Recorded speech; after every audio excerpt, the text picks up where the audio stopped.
Da da da da da da da. Hello and welcome back to Game Junk Japan for the first edition where I'll show a game that I have in my collection. So today, it will be for the MSX as it's already hooked up. Otenba Becky no Daibouken. So, if you look online for this, a lot of places have it translated as Tomboyish Becky's Big Adventure.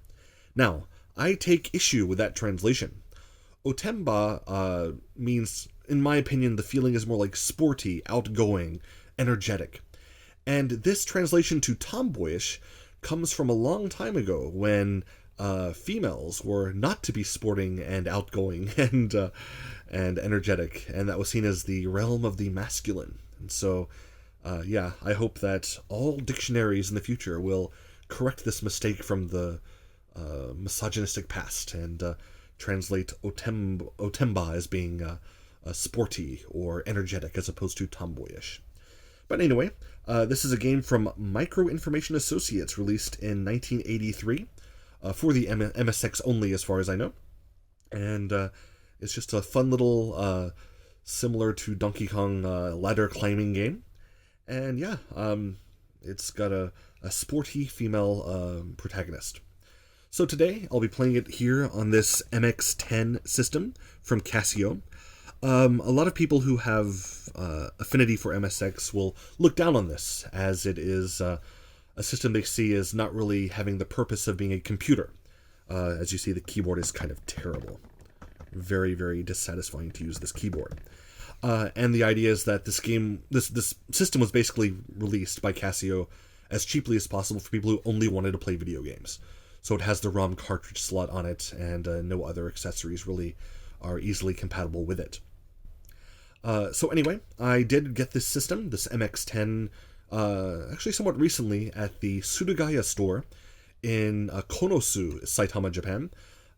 It included only the cables to connect to the monitor. It did not include the AC adapter, thus it was junk as it was untested. And luckily, it runs off the typical Sega AC adapter that you can use with the Sega CD, Mega CD, the Mega Drive, Genesis, Mark III.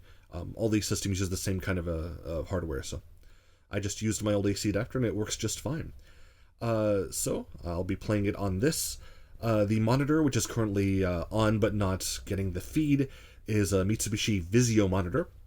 This was picked up at the Hard Off store in Kazo, Japan, near, I'm sorry, not Kazo, Soka, Japan, near Tokyo, very near Tokyo, actually. You can see the border from the store, I believe, to Adachi Ward of Tokyo.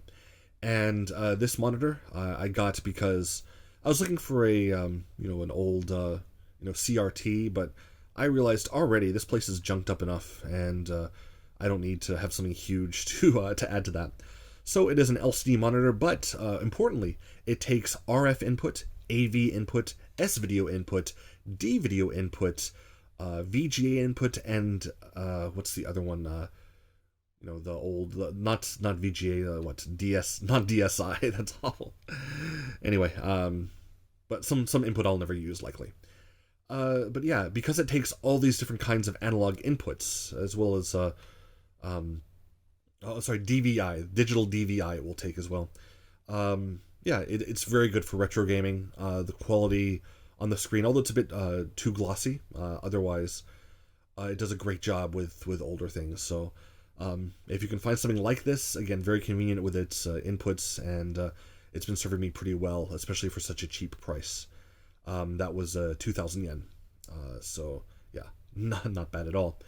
The Otenba I got online from the Mercari site from a private buyer who was, just saw it was an old piece of plastic game, didn't know what it was for, and sold off for 300 yen. So a little bit, about $2.50, I guess you would call it, US. So anyway, that is... Oh, and of course, I'm not going to play it on the terrible keyboard. I do have this controller from the Hard Off in Sugito town of Saitama. This is a Fujitsu controller meant for the FM Towns Marty video game system, which I have never owned, which I would like to have one day.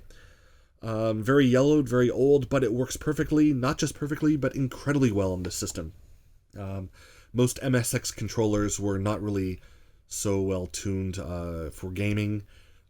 Very pales in comparison to Nintendo controllers, for example. But this one is very good, and luckily I could find it, and it works well with the MSX. However, if you find something similar to this, but it has shoulder buttons, do not play it on your MSX.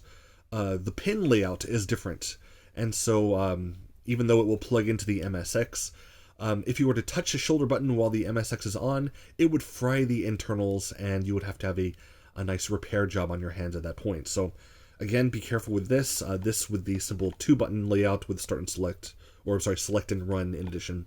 This one is fine, but shoulder buttons and you'll destroy your MSX if you played on that. So anyway, with that all out of the way, let's see how Sporty Becky's Big Adventure will play for me. I hope I don't have to blow on the cartridge.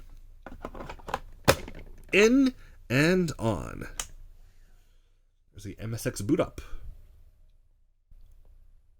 Oh, there we go. And so it has Becky here. On the left it has a Becky-chan, so cute Becky. And then there's an alien. So the idea is get rid of the aliens and get out.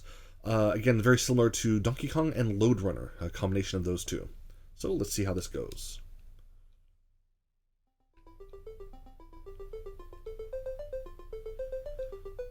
So, as you can figure out, I am now Becky with the orange hair.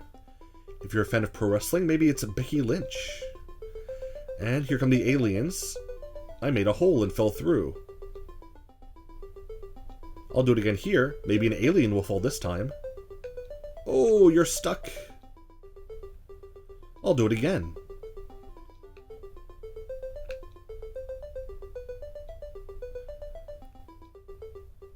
And one more when this guy comes up. Slowly. Oh, that guy escaped. Oh no, what will I do? I know. I'll just go up again.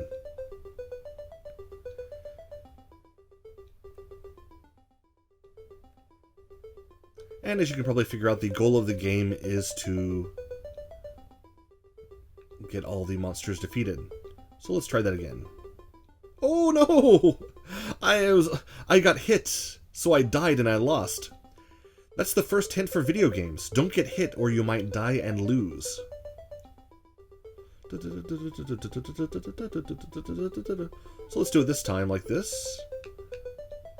And oh, I forgot my rule. I got hit and I died and lost again.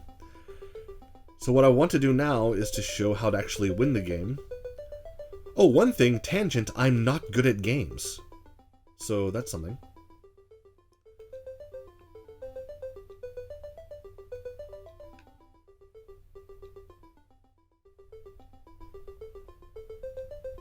It's mighty flickery. That's MSX power for you. Okay, now. There we go. Now you see how it works. You turn the aliens into apples. And after you've filled up on all the apples, you can win the game. Will I do it? Will I win the game? Oh, I seem to have run out of time. Apparently there's a time limit. Okay, let's try this one more time and see if I can get past stage 1. Alright, press start.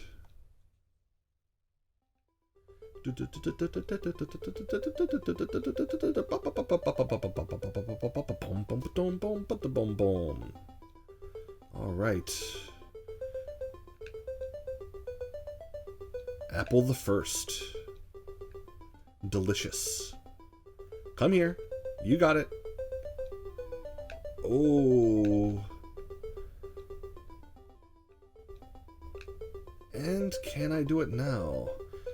You alien fall, you got it. And oh, I think it's done.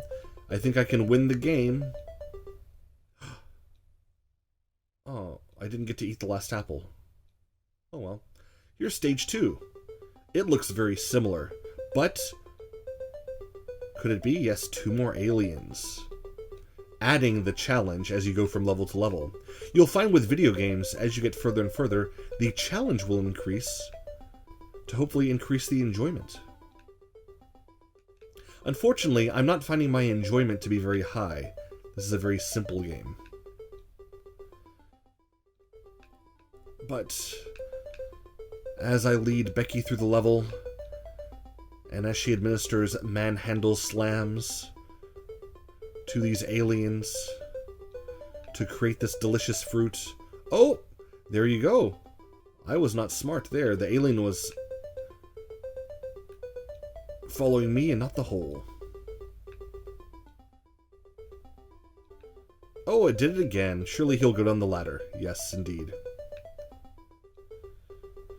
Wow, I'm getting really bored of this. This is not a fun game to play. But, you know, if it's 1983, eh. You know, you try to get the most points. Get the points. Get the high score. Wow, what a time to be alive. Everything's about points. Everyone wants a nice score. Oh! And I got hit and lost the game. Ready? Yes, I'm ready to stop because I'm bored and don't want to play anymore. Thank you for watching the adventures, the great adventures of Sporty Becky. And, yeah, play it if you want. I don't want to, so, yeah, that's the game. Bye-bye. Da da da da da da da da da da da.